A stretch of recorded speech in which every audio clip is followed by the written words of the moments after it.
the win is going to come to EF Pro Cycling and the Canadian Michael Woods. Bonjour à tous et bienvenue sur la 8e étape de la Vuelta 20. La montagne à nouveau sur les routes d'Espagne aujourd'hui.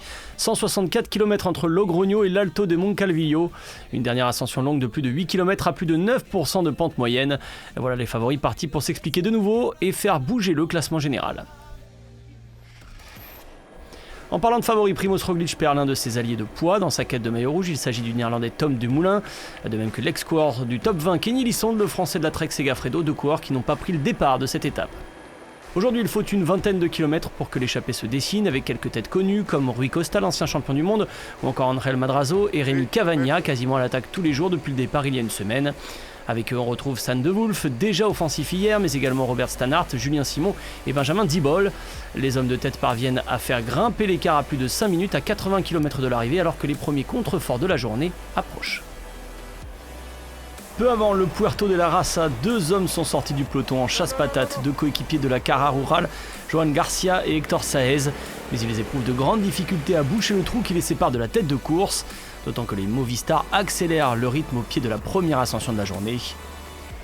Le sommet est en vue et les poursuivants ont été repris sous l'impulsion des coéquipiers d'Enric Mas en tête du peloton. À l'avance, c'est Rémi Cavagna qui est passé en tête au sommet et l'écart a fondu, il est repassé sous les 3 minutes. Movistar fait tout de même exploser le peloton dans la plaine et certains leaders ne sont pas accompagnés de tous leurs équipiers avant d'aborder l'ascension finale. À 7,5 km de la ligne, l'échappée de la journée est finalement terminée. Après le regroupement en tête, Alejandro Valverde tente lui de secouer le groupe des favoris pour faire réagir les autres équipes. Et les premiers à passer à l'action sont les EF Pro Cycling de Hugh Carty avec l'aide de Michael Woods. Les favoris lâchent 1 à 1, mais les principaux leaders sont encore présents. Ils sont 6 derrière Kuss et Carty qui sont partis à l'attaque à 3 km de la ligne. Et quelques instants plus tard, c'est Richard Carapaz, le leader en personne, qui attaque. Le duel Carapaz-Roglic est lancé, arbitré par Dan Martin, Vlasov ou encore Hugh Carty. Mais à la flamme rouge, Primoz Roglic place la plus grosse attaque pour aller décrocher la victoire d'étape devant son rival, Richard Carapaz.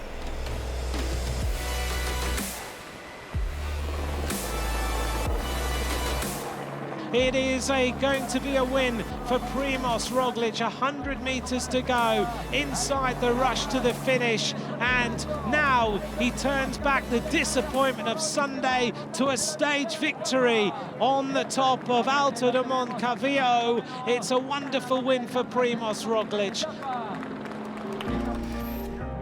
Primoz Roglic est le premier coureur cette année à s'offrir un doublé sur cette Vuelta 20, le tout à la veille de ses 31 ans. Il reprend du temps à tous les favoris et repousse les doutes après sa contre-performance de dimanche. Il se relance au général, il s'agit également de sa 8e victoire de la saison.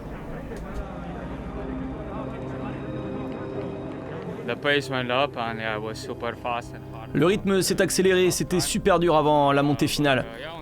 Je connaissais pas vraiment cette ascension, c'est la première fois que je venais ici. Mais bon, j'avais vu le profil, je savais que c'était compliqué et l'occasion s'est présentée de pouvoir passer à l'attaque, alors j'y suis allé.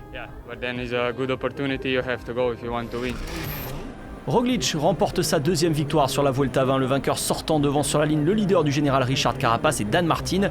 Les écarts commencent à être importants, même dans le top 10 que parvient à accrocher le français Clément Champoussin. Au général, Carapaz est toujours leader, mais avec désormais 13 secondes d'avance seulement sur Roglic, qui a pris de grosses bonifications.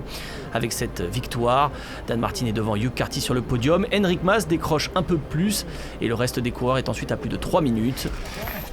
Le maillot vert est un peu plus accroché sur les épaules de Roglic après cette nouvelle victoire. Carapaz est 2e à 23 points. Guillaume Martin conserve le maillot à poids, mais son avance fond avec Carapaz et Kuss en embuscade à 3 points. Enfin, Enric Mas n'a pas d'adversaire trop proche au classement du meilleur jeune, même si Vlasov d'Astana s'est montré aujourd'hui et lui a repris 29 secondes. Demain et pour 2 jours, retour sur la terre ferme, une étape pour baroudeurs et sprinteurs avec 157 km vers Aguilar de Campo ce jeudi. La bagarre pour le maillot rouge reviendra elle ce week-end avec 2 grosses étapes de montagne au programme.